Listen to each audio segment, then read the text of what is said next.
Bonjour chers auditeurs de l'ODJ Média, notre chroniqueur de l'ODJ, Salma Labtar, partage son avis dans un nouveau article intitulé « L'histoire de l'émergence du mouvement féministe au Maroc au XXe siècle », qu'on écoutera ensemble sur ce podcast. L'auteur commence son article ainsi. Pendant les années 1940, le féminisme au Maroc a connu une forte organisation. Sous le régime du protectorat, les femmes étaient confrontées à un défi double, se libérer de la domination coloniale tout en remettant en question les bases d'une société patriarcale. Au début de la Seconde Guerre mondiale, 1939 à 1945, les mouvements de libération des femmes se multiplient, et l'espoir d'un monde plus égalitaire se concrétise progressivement au Maroc. Le premier groupe féministe structuré du pays, connu sous le nom d'Akhawat as-Safaha, voit le jour en 1946. Cette organisation prend la forme d'une association affiliée au Parti démocratique de l'indépendance, PDI, et se distingue par son engagement partisan. Ses principales revendications portent sur la scolarisation des filles, souvent limitée aux études primaires. Même si de nos jours, ce droit est considéré comme acquis, durant la période du protectorat, 1912 à 1956, la société a fait preuve de réticence face à cette avancée.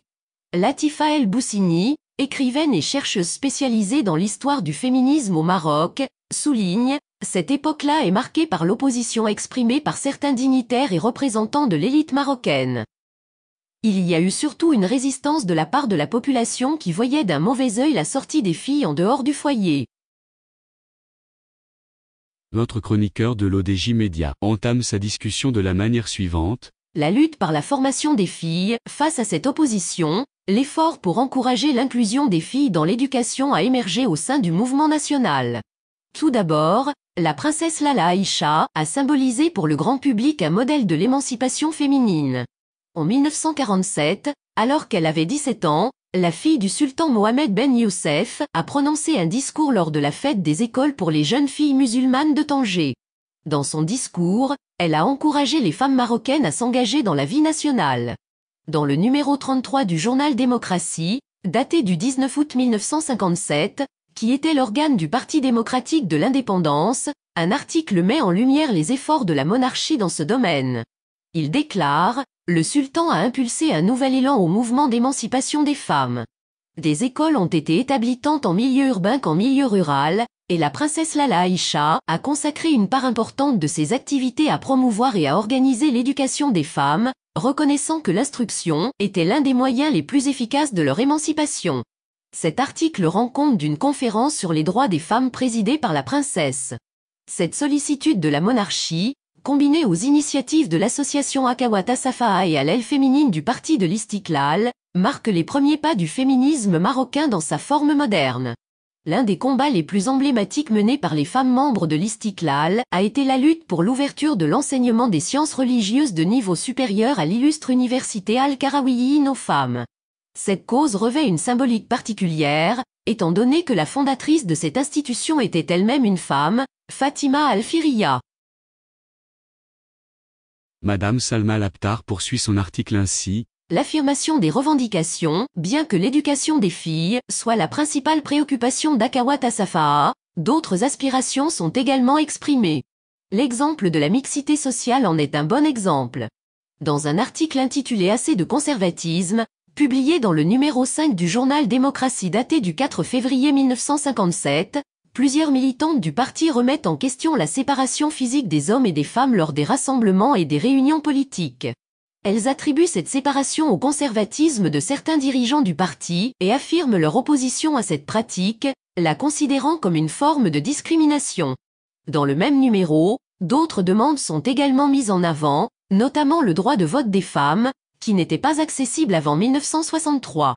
Les militantes ont également plaidé pour l'abolition de la polygamie, qu'elles ont qualifiée de modèle familial obsolète et source de problèmes sociaux, ainsi que pour l'égalité en matière d'héritage. Elles ont soulevé la question du comportement paternaliste de certains hommes et ont plaidé pour l'accès des femmes à des postes étatiques tels que ministres, députés et ambassadrices. Latifa El Boussini explique, là où les membres de Akhawat as-Safaha se sont le mieux illustrés, c'est leur combat pour l'adoption des juridictions équitables dans le cadre de l'institution matrimoniale.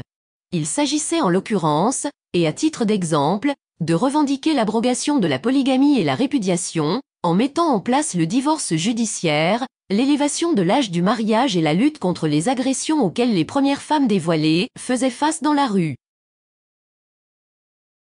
L'auteur s'engage dans le sujet en déclarant que, une mudawana insuffisante aux yeux des féministes en 1958, le roi Mohamed V a chargé un comité d'oulémas de rédiger le premier code du statut personnel au Maroc. Ce comité de réflexion comprenait des personnalités telles que Mokhtar Soussi, Fki Daoud et Alal El Fassi, qui a été le rapporteur du projet. Le texte a été adopté au cours de cette année. Cependant, bien qu'il présente des avancées significatives dans le domaine de l'éducation, il a été critiqué par Akawat Assafaha en raison de son orientation jugée traditionnaliste.